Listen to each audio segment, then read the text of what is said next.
देखिए इन छात्रों को रोकने के लिए कितनी भारी संख्या में फोर्स तैनात की गई है।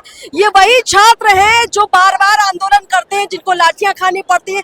आप देख पाएंगे कितनी ज्यादा फोर्स इन छात्रों के लिए बुलाई गई है।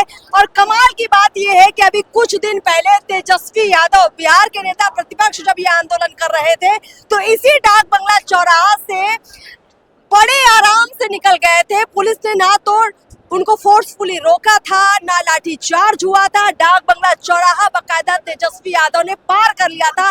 लेकिन इसी डाक बंगला चौराहा पर एक आम छात्र को किस तरीके से रोका गया है उसकी तस्वीर आपको दिखाना चाहेंगे। बड़े हैरानी होती है कि जब आम छात्र सड़क पर उतरते हैं तो उन पर बर्बरता की हद पार कर दी जाती है प्रशासन की तरफ से। अभी हमने ये भी गौर किया कि इन छात्रों को रोकने के लिए बकायदा चारों तरफ से डाक बंगला चौराहा पर वाटर कैनन की कई गाड़ियां खड़ी की गई हैं।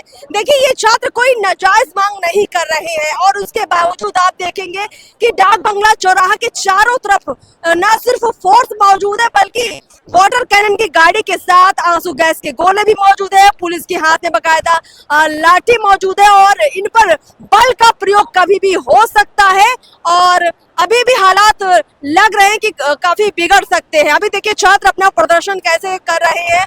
बस के ऊपर छात्र हाथ में तिरंगा लेकर चढ़े हुए हैं और बहुत सारे छात्रों का सीधे कहना है कि उनके साथ बदसलूकी की गई है। इस आंदोलन में एक छात्रा भी बेहोश हो चुकी है, एक छात्र का सिर फट चुका है, कई छात्र जो है पूरी तरीके से घायल हो गए हैं क्योंकि वाटर कैनन का इस्तेमाल काफी फोर्सफुली किया गया है।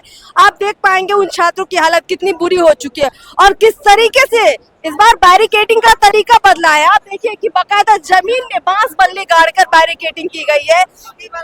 जिस तरीके से मेला वगैरह में आपने देखा होगा कि भीड़ को मैनेज करने के लिए बैरिकेडिंग की जाती है, इसी तरह से 2 लेयर बैरिकेडिंग की गई है। देखिए आगे एक बैरिकेडिंग है और ये सेकेंड लेयर की बैरिकेडिंग आप देखिए की गई है।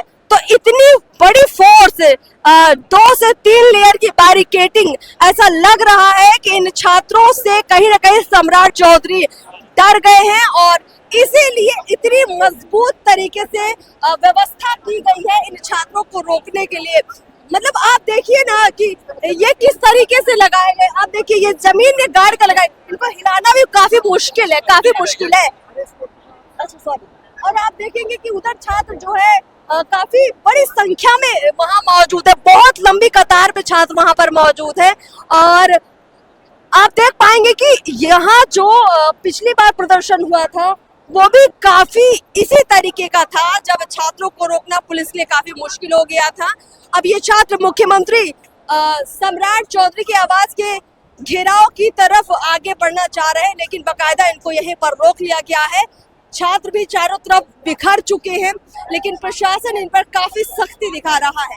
दरअसल बिहार की ये छात्र चाहते हैं कि जो बीपीएससी टीआरई 4 है उसमें जो नेगेटिव मार्किंग है वो ना हो, इसके साथ ही जो पीटी मेंस है वो ना हो और डोमिसाइल जो नीति है भर्ती प्रक्रिया में वो 100% लागू की जाए। इन्हीं मांगों को लेकर ये छात्र जो है सड़कों पर उतरे हैं। टीआरई 4 को लेकर नोटिफिकेशन जारी तो जरूर हुआ, लेकिन इन मांगों पर अभी तक कुछ भी नहीं हुआ है। यही वजह है कि ऑल बिहार स्टूडेंट यूनियन की तरफ से, अमन गुट की तरफ से बकायदा ये जो है आंदोलन बुलाया गया है, छात्रों का ये महाधरना बुलाया गया है।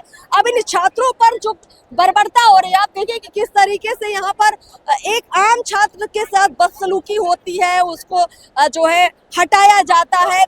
ऐसा हमने देखा है कि बड़े बड़े नेताओं के साथ नहीं होता है। अब देखते हैं कि इस पूरे मामले पर आगे इन छात्रों की क्या कार्रवाई होगी, आगे ये क्या कदम उठाएंगे। नमस्कार।